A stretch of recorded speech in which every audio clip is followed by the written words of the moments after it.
Alright everybody, so here's assignment 12. Going into assignment 12, once again here's my blog, my homepage, my blog. But I want to take you to I want to take you into our thing so I can show you a little bit of the problems that I had with this week's assignment 12. With search engine optimization, I use WordPress, so it's really kind of difficult to use WordPress and have SEOs. One thing that makes it hard is that you actually don't own your theme. I don't own my theme. I can pay to make my site go from basically .wordpress.com to wordpress.org, and then it would be my own site, and then I could change a lot of the HTML and CSS stuff, and I could put in a lot of the SEO information. So I wasn't able to do that, and the same thing kind of happened with the analytics. As you can see down here, WordPress is not currently supported in free WordPress blogs. The one I'm using is a free WordPress blog, and I'm hoping that eventually I will take the time to buy the site. But for right now, I am still a broke college student, so I can't really do that. So basically what I did use to implement is I came up with a couple of things that I thought would be great to help with the management of my site. And those two things that I'm going to use are Dropbox, and then I also am using a Google program that I thought would be actually a really good idea to help me bring some traffic onto my website.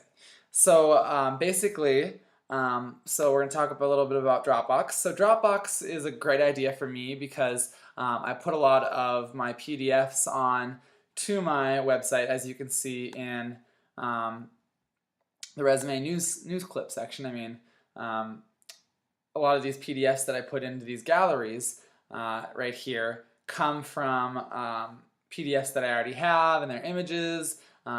So basically Dropbox is a great way for me to not have to lug around like a huge external hard drive. I can just drop them in there and it updates it online and I can go.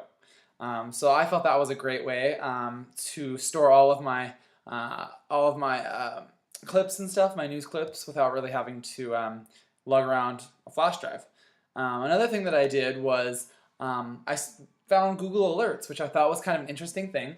Google Alerts is a great way for me to potentially attract some people to my website.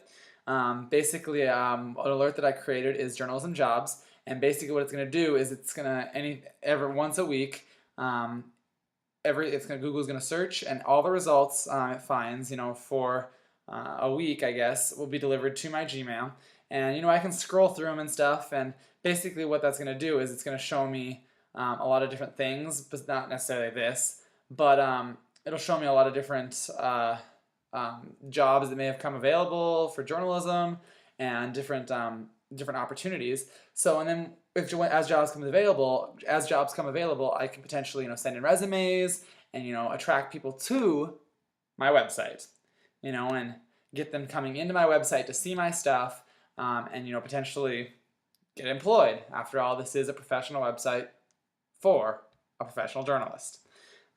So basically that's going to make it more successful, and the Dropbox is going to make it really easy for me to get my stuff from one place to another. Really and truly, the two things that I'm kind of implementing aren't benefiting the user that much. It just makes it a lot easier for me, which in essence, makes it a lot better for the user because it's a lot easier for me. I'm able to update more often, and my users are able to get their content and more content. So basically those are the two things that I implemented.